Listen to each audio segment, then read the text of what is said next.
There's a reason that our history is hidden from us, especially in times like today. If you don't know who you truly were, that could be a problem for them.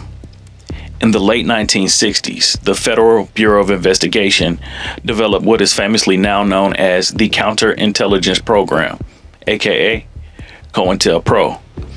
Its mission was to surveil, misinform, misdirect, and destroy the black community. The main intention of COINTELPRO was to prevent the rise of a black messiah who could unify and electrify the militant black nationalist movement.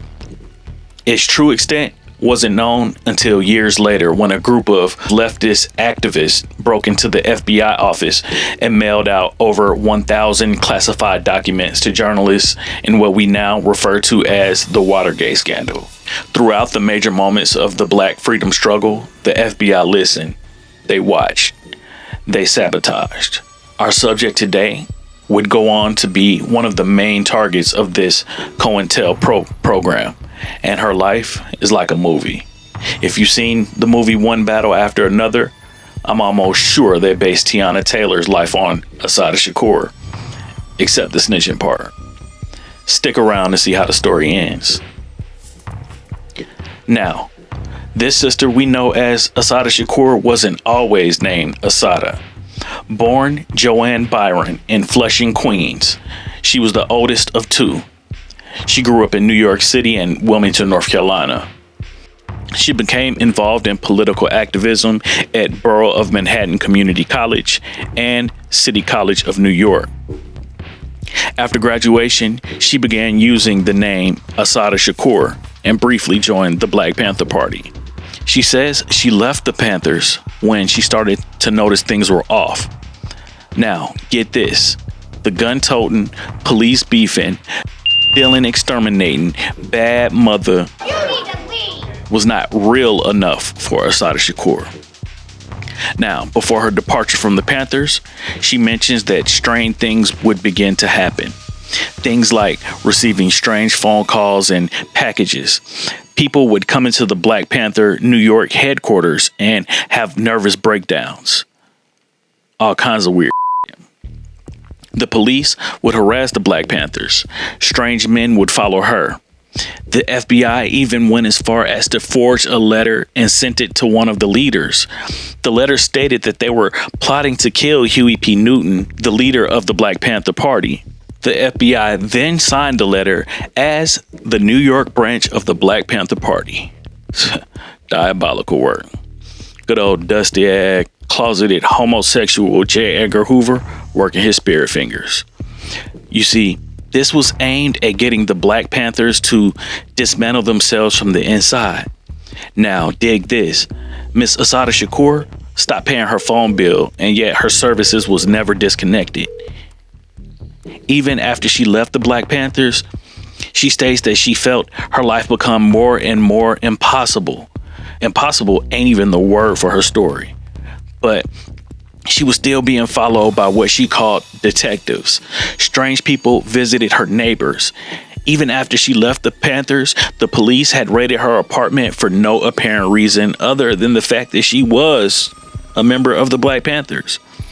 After her departure from the Panthers, she joined the Black Liberation Army. Now, the BLA was on some whole nother other shit.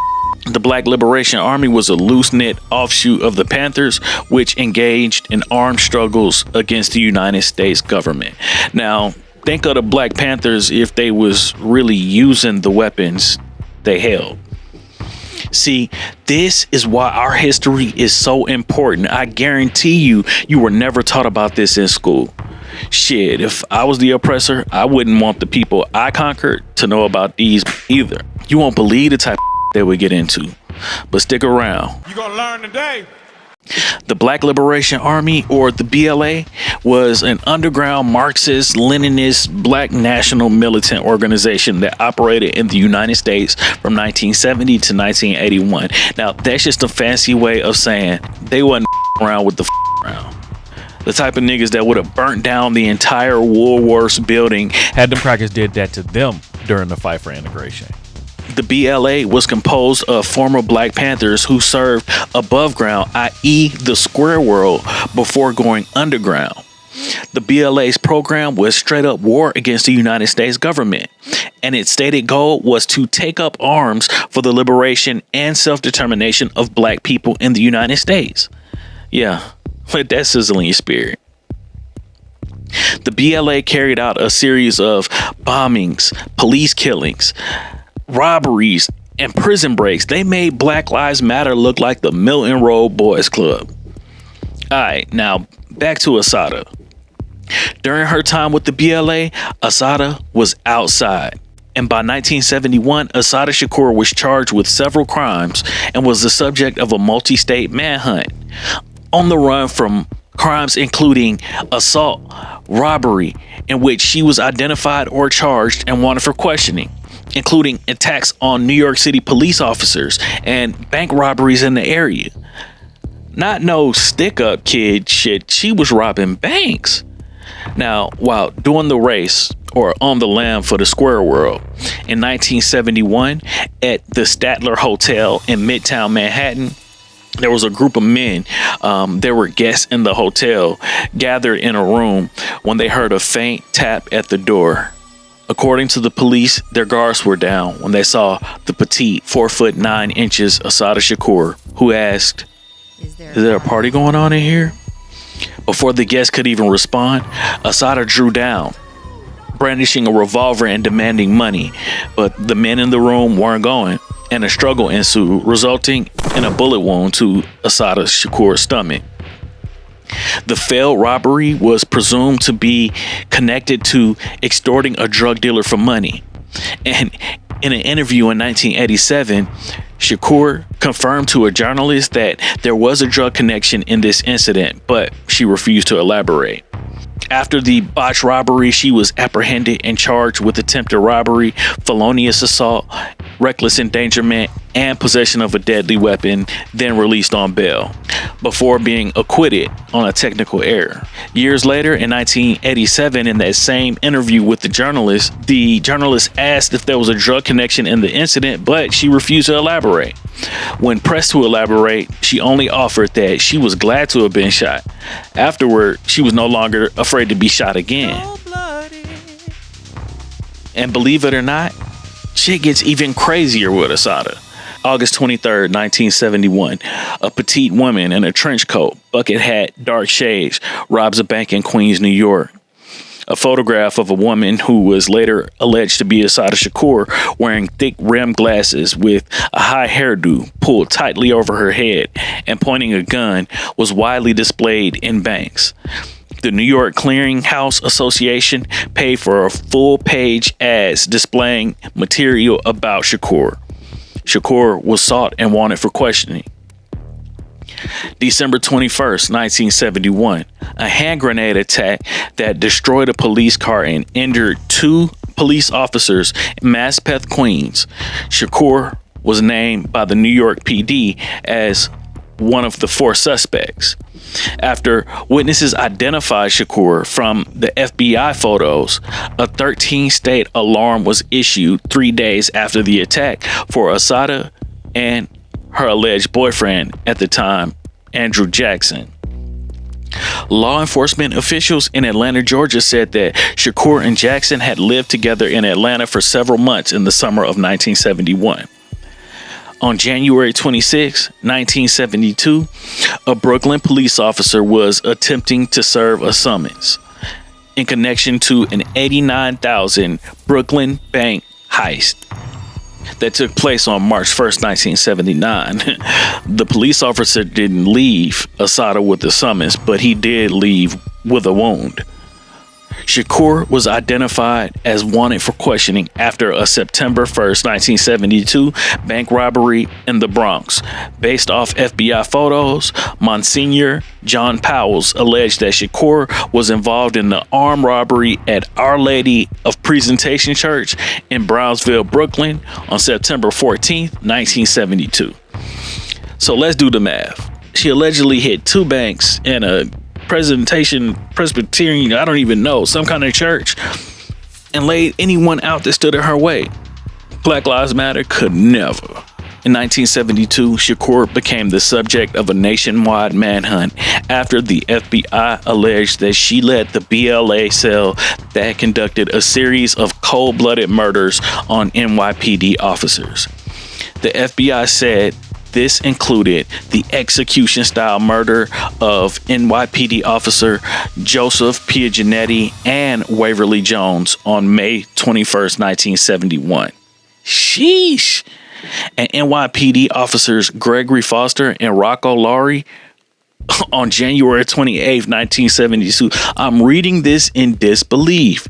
Shakur was alleged to have been directly involved with the Foster and Laurie murders and involved tangentially with the Piagenetti and Jones's murders. As of February 17, 1972, when Assata was identified as one of 4 BLA members on a short trip to Chattanooga, Tennessee, she was wanted for questioning in relationship to police killings in Chattanooga, a Queens bank robbery, and as of February 1972, she had been wanted for questioning in relation to police killings, bank robberies, and hand grenade attacks on police.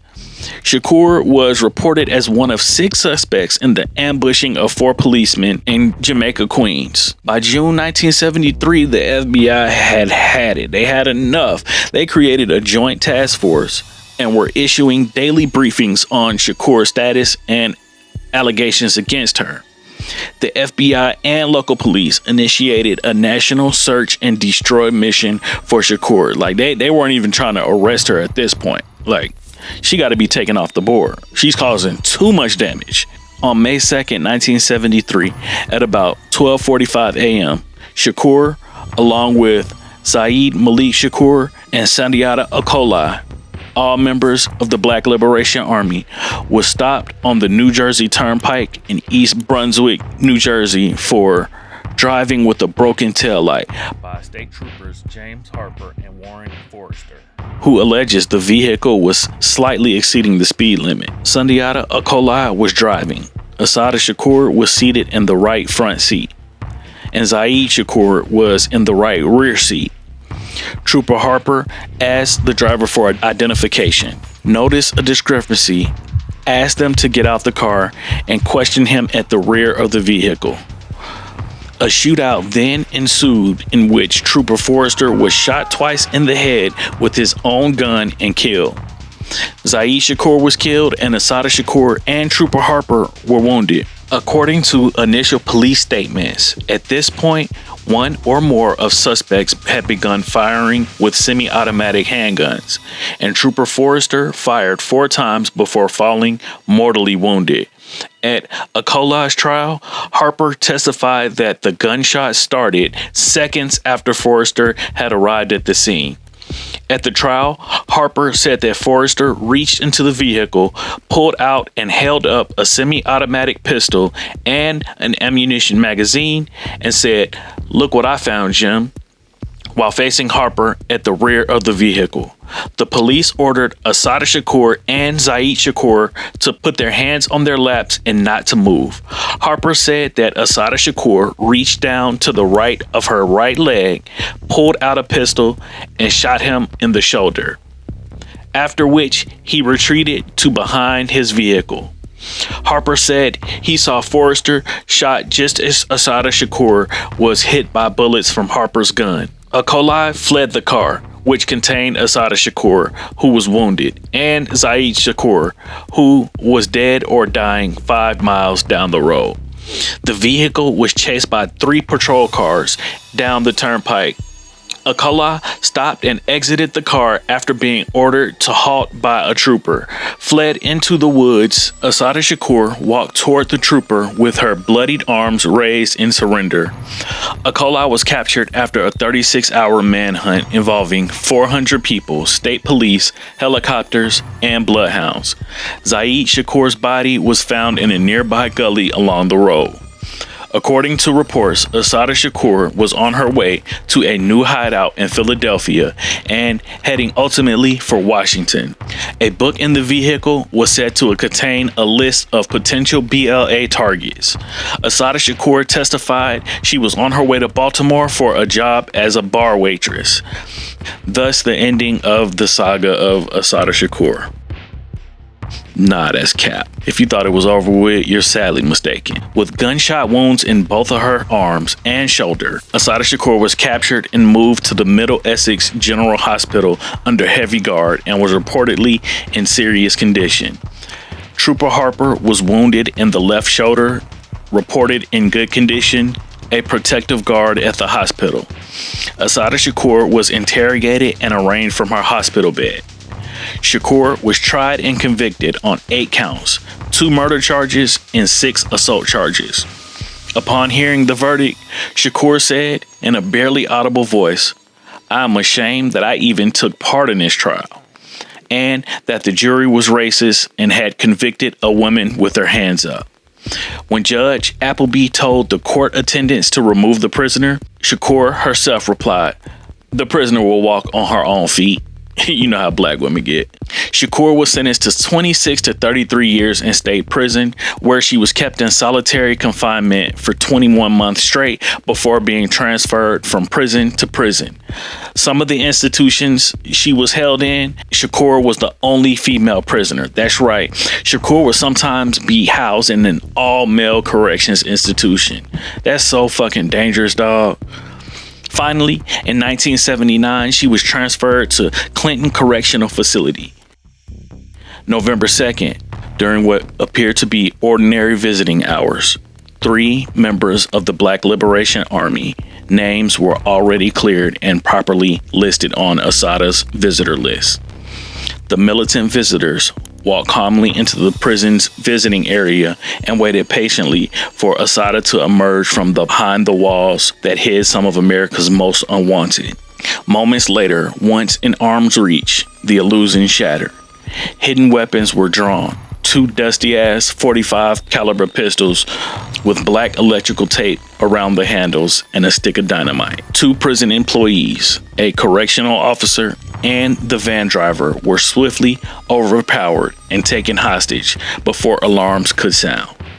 Within minutes, the prison van rolled forward, hijacked. Inside were the escape team and Assata Shakur, moving across prison grounds in plain sight towards the adjacent state school. There, the van was abandoned, and before anyone had the chance to process what had happened, they were in the wind. And the kicker? One last heist financed the entire operation. They hid for $105,000 from a Baumgartner store in Paramus, New Jersey.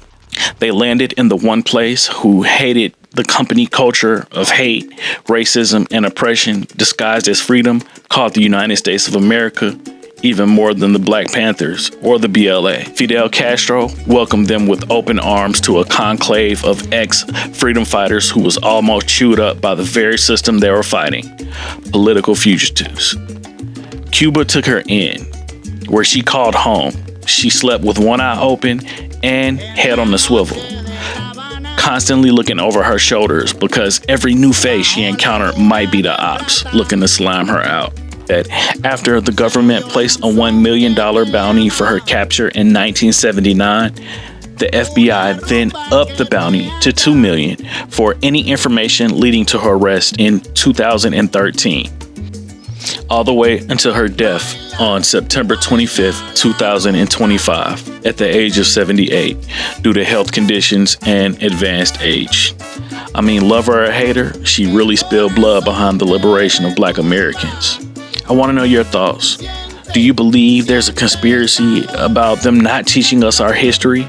I mean, we know Al Capone, Lucky Luciano, hell, even Jim Jones and Jeffrey Dahmer. But do we really know who put on for our liberation? Give us a like, a share, and even a follow. You're going to learn something about yourself for sure.